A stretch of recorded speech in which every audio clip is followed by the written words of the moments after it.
sa oled ju turismi valdkonnas 30 aastat, mis kopikatega juba tegelenud loodusturismikuna? Alustad vastapoole? Jah, aga võta selline mikrofon, et ma jätan selle endale. Jaa, et see on nagu natuke juba siis minu ettekande sissejuhatuseks, eks ju, et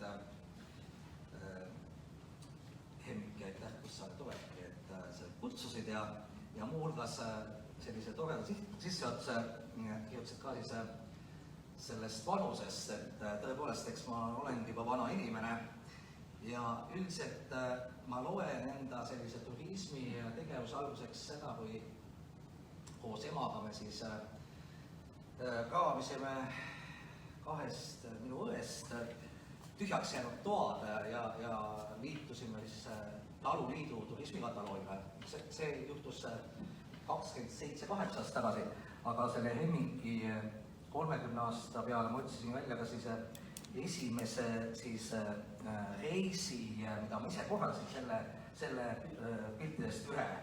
Ja ma olin seal siis selline 3-päevase õppereisi korraldaja 91. aastal, kui ma õppisin põllumajanduskoolis Rootsis, nii et Rootsi klassi vennad siis tulid meile siia vaatama, kuidas Eestis talud, nagu uued talud tekivad, kolhoosid, mis võib-olla kõik alles, kuidas need toimivad.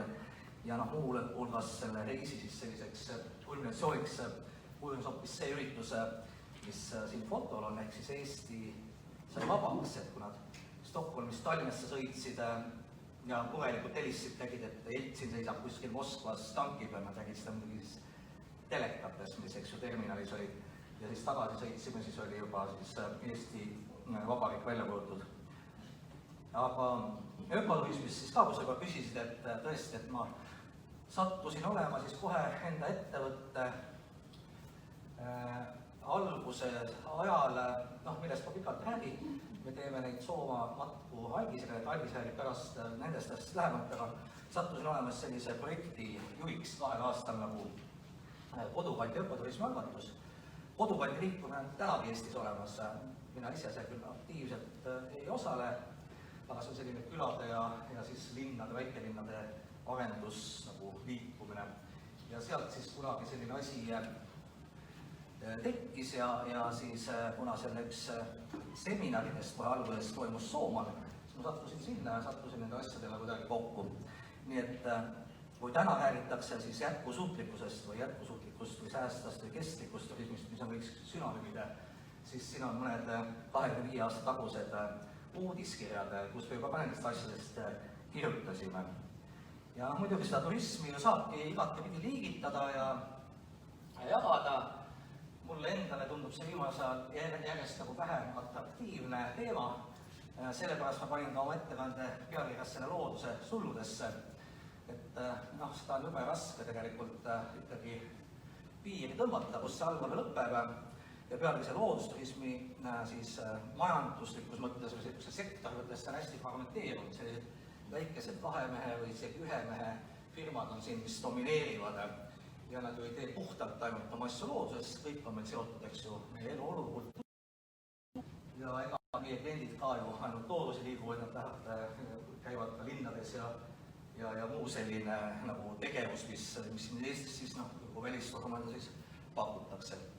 Mõtlesin korra küsidagi teie käest, et kes teist on nagu turismi valdkonnas tegevad, ühtlasi saaks nagu natuke tõsta kätt niimoodi.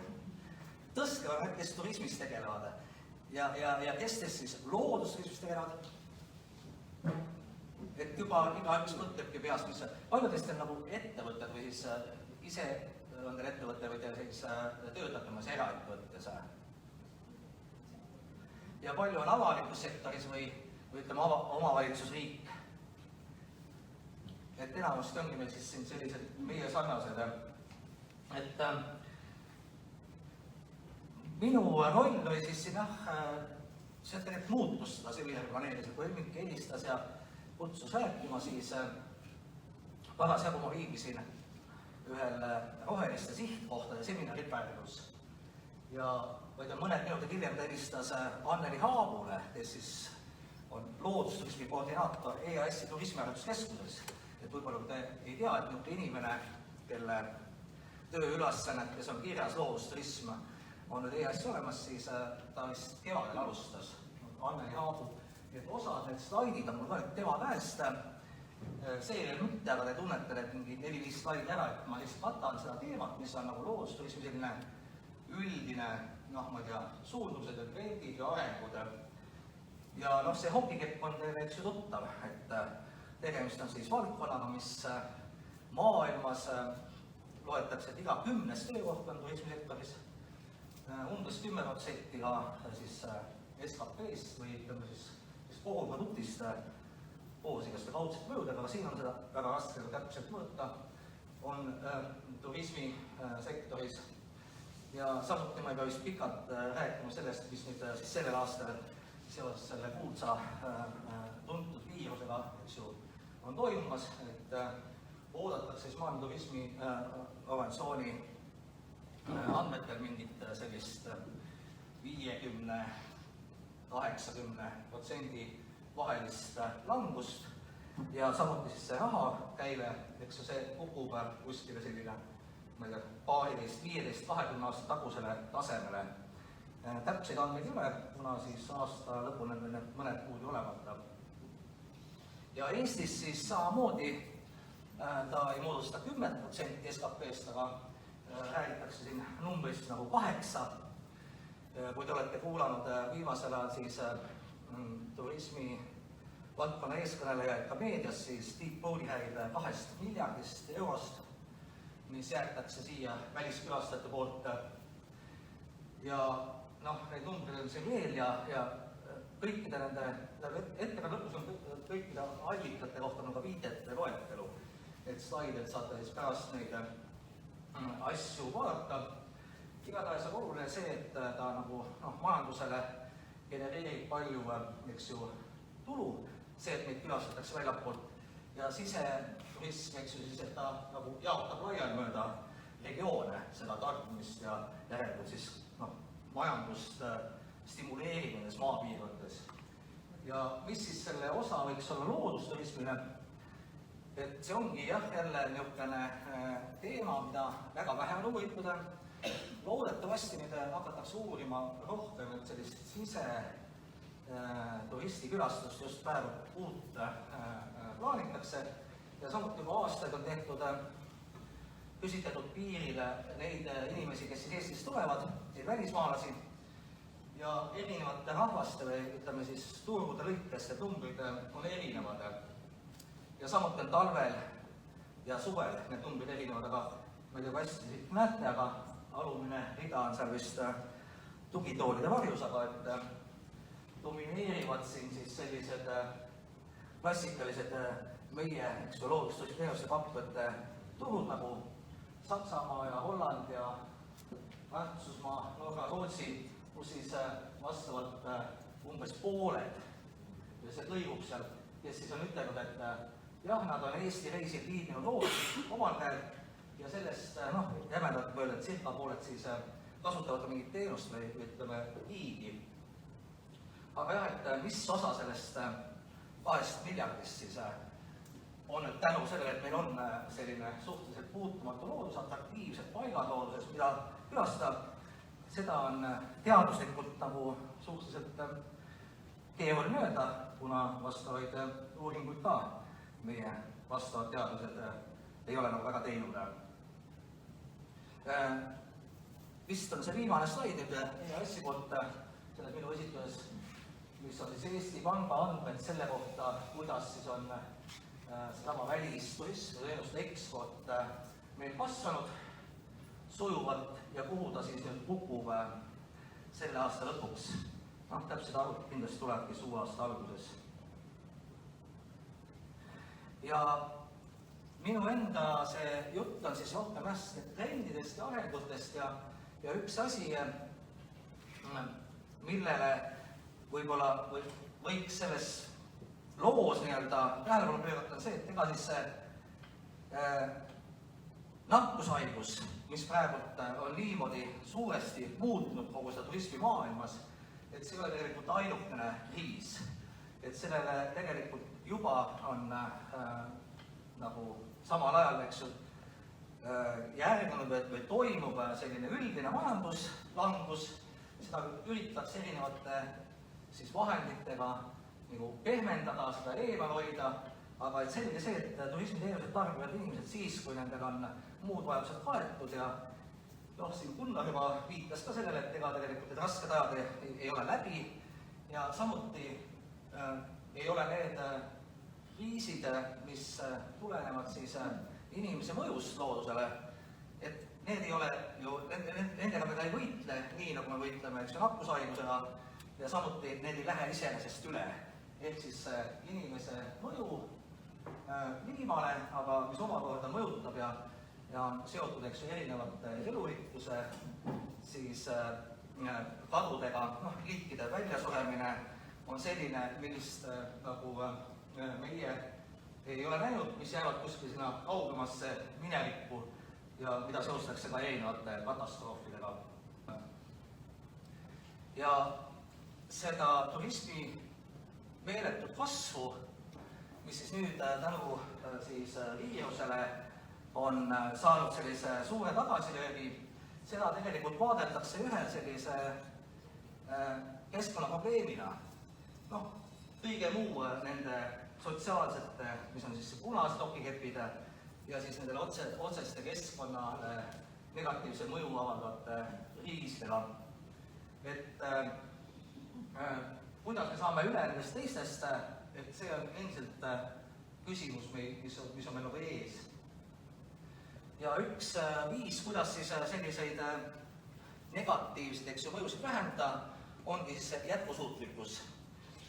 See, mis ei ole midagi uut, see ei ole iseenesest trend, aga samas kõik, kes räägivad täna erinevad uurimisinstituudid, erinevad turismiorganisatsioonid maailmas, erinevad turismi uurijad ja teadlased räägivad selles, et see jätkusuutlikkus, jätkusuutlik turism, et selle siis olulisus kasvab veelgi, ütleme, see ongi digitaliseerimise kõrval teine põhiline trend. Ja siin värske uudis eilasest, ma ei tea, kes on kuulnud, et 7 sihtkohta Eestis nimetati eile roheliste sihtkohtade siis online konverentsil top 100 sekka, 7 siis Eestist, on keegi kuulnud sellist uudist. Mõned on lugenud, et selge see, et see ongi väga hea, et need 7 sihtkohta on, ma ei tea, peast võib-olla ei hakka neid nimetama, sest äkki ma mõni ei tule meelde, aga saate ise pärast läbi vaata, et midagi erilist tegelikult nendes kohtades ei ole ju nüüd muudetud või tehtud selle jaoks, et seda turismi paremaks teha. Et tegelikult me olemegi nii head, et kui siis 7 Eesti sihtkohta, selge see, et üksid edumeelsemad, kes sinna valideerisid, nad kõik teadsid teatud lati. Et paljus osas Eesti majandus, sealhulgas turismimajandus, vastab nagu paljudele nendele jätkusuutlikkuse nagu tingimustele, kriteeriumitele. Aga kui ma siin enne viitasin ka, et see ei ole midagi uut, see pole mingi trend, vaid see on pigem nagu standard. Ja et see ei ole nagu tänases päevas enam piisav, et sellel siis pilapildil siin üks mees ütleb teisele, et tahaks leida midagi sellist vägevat ja innovatiivset, mida teha, aga et see kindlasti ei oleks midagi muud, kui see, et võib-olla 25 aastat oleme teinud. Et mis on siis need asjad, et mis siis selle jätkusuutlikkuse nagu tänasel päeval nagu lisanduvad ja milles see vahe on. Et laias laastus võiks öelda, et see, et me vahetame kätte hotellis mitte iga päev, vaid korra nädalas, või et kui me lähme loodusesse ja seal on mingi linnu, eks ju, elupaik ka, et me siis ei häiri neid linde, et ühesõnaga, et me vähendame oma negatiivseid mõjusid, et sellest läheb piisa. Ja siis selline nagu kontseptsioon või uus popsõna jätkusuutlikkuse siis aseainena on siis regeneratiivne, võiks rääkida eesti keeles võib-olla siis taastav. Et kui ma vaatasin ka netist, et kas midagi eesti keeles ka taastavast turismist juba on keegi kirjutanud, ei ole. Aga näiteks taastavast põllumajandust räägitakse küll. Ja üldse, et kogu see siis vaade, et mitte ainult, et me kahjustame võimalikult vähe ja et me arvestame sotsiaalseid keskkonna, kultuurilisi ja majanduslikke tingimusi justkui võrdselt. Et see ongi see vana lugu, sest kuidas sa võrdselt neid kõiki asju tasakaalustad. Et tegelikkus on see, et need ei olegi võrdsed nagu aspektid. Et loodus on meil tegelikult üks ja selle mahutavus on ainult teatud kindel, eks ju, maht. Ja kui me ületame mingid piire, need samad okikepid kõladele silma alla, siis me peame tegelikult muutma tegutsemisviisi, et kuidas me neid asju üldse vaatame. Ja sama siis taastav vaade erinevatele majandustegevustele, sealhulgas turismile, et see on siis selline asi, mis tuleb peale nagu nüüd järjest rohkem. Ja nagu ma enne mõtlesin ka, et neid allikaid, et need te saate pärast siis lugeda, et siis erinevad autorid, kes töötavad nende kontseptsiooni alal ja see põhiline erinevus just siis selle eilse jätkusuutliku nagu vaate ja selle kontseptsiooni vahel ja siis see uus, ehk mis oleks siis taastav suhtumine, ehk siis aktiivselt midagi positiivse panustamine nende väärtuste ja siis ressursside hoidmiseks ja veelgi paremaks tegemiseks. Kõlab nagu võib-olla natuke idealistlik jutt ja võib-olla ka mitte väga konkreetne, aga eks see ongi see, et elu ise paneme mingid asjad paika ja me näeme, mida siis tegelikult praktikas hakkab tähendama. See oli vist umbes nädal tagasi, 29. september, oli siis EAS-i turismikonverents, pidi toimuma ka, eks ju, saalis nagu siin, aga otsustati, et tehakse online, kes teist osales. Et mõned ikkagi nägid ja seal esimene etteande oligi siis ka nendest samadest trendidest Caroline Bremner, kes endiselt rääkis väga palju turismitööstusest. Et üks vaade sellele asjale, mis peaks muutuma, nagu see ongi see, et väga palju nendest sõnadest kinni, kui me räägime vist tööstusest, siis kas see on tegelikult see, milles meiesugused siis igapäevaselt osalevad?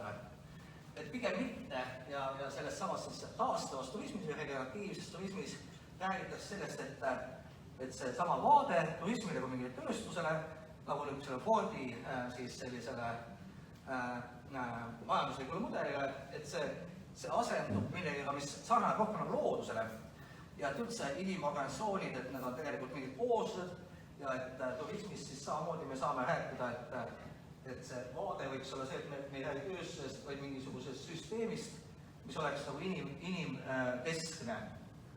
Ja ma Twitteris seda asja tema käest küsisin, siis ta oli muidugi sellega väga nõus.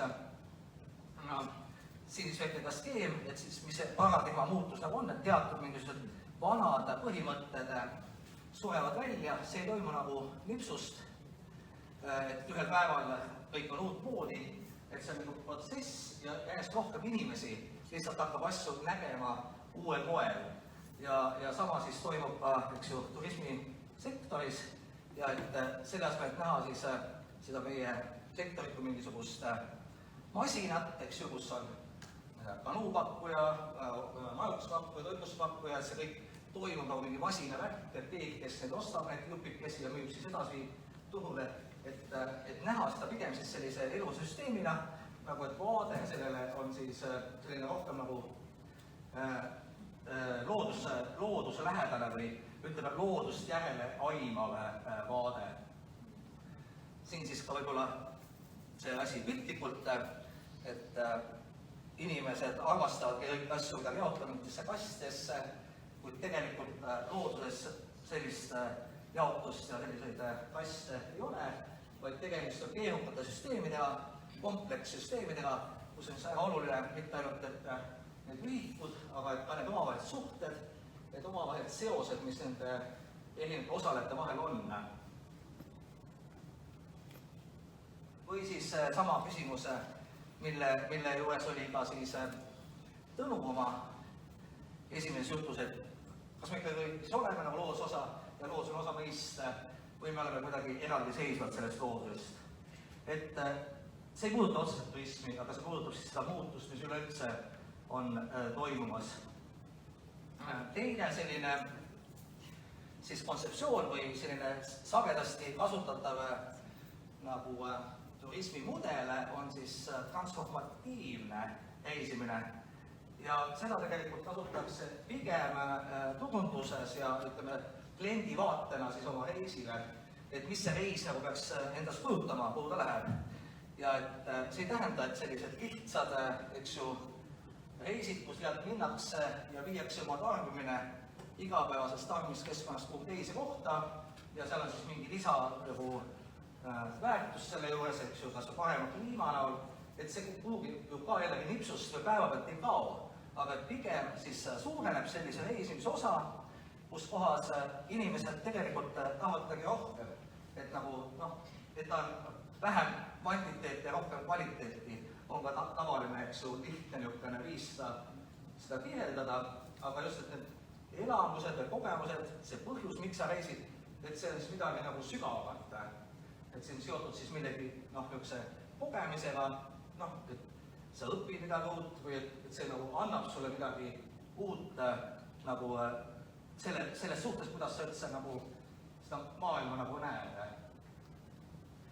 Ja samuti siin paar päeva tagasi kirjutas National Geographic, et see kutse siia ja vaadake, et trend oligi selles mõttes väga nagu hea nagu osa, et vaadake värskelt üle, mis siis nendel teemadel toimub ja just mis puudutab siis transformatiivset reisimist, ma ei tea, mis see eestikeelne sõna see on, reisimine, mis inimest peaks muutma, et selles osas on siis ka ettevõtjad koondunud nüüd sellisesse siis keskkonda või koalitsiooni, mille veebiaadressi te siin näete ja leiate ka nende linki seest, et siit lisaks vaadata, et mis see siis praktikas tähendab.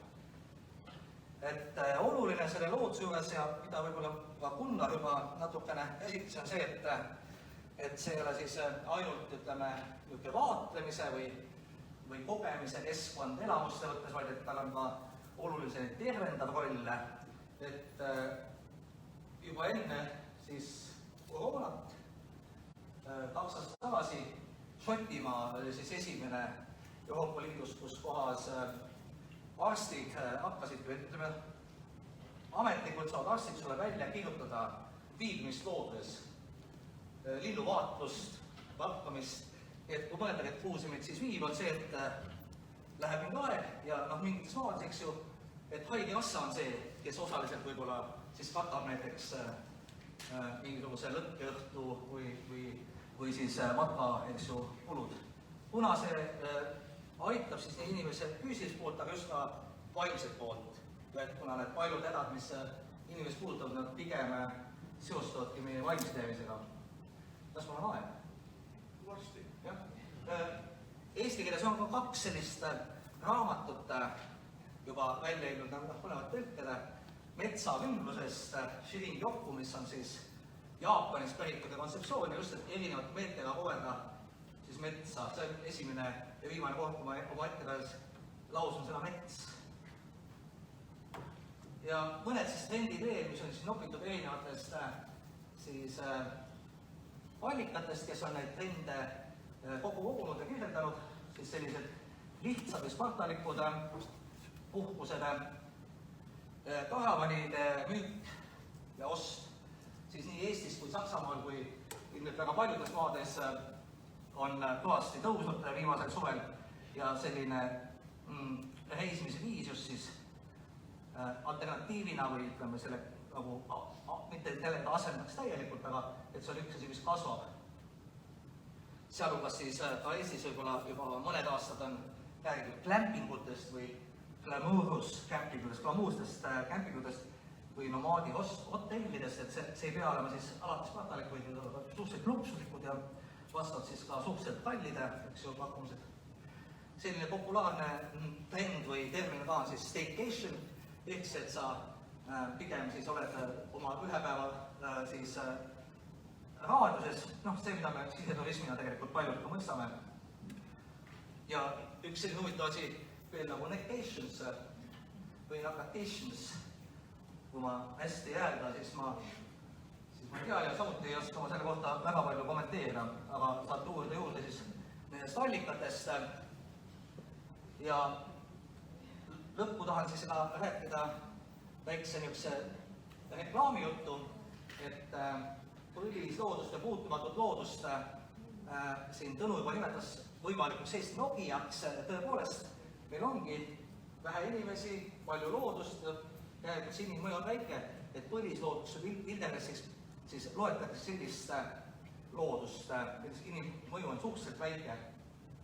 Ja sellist siis põlislooduse nädalat, kus siis tähistataksegi põlislooduse, eks ju, siis väärtusi ja nende kaitset tähtsustatakse, räägitakse, kuidas seda mõista.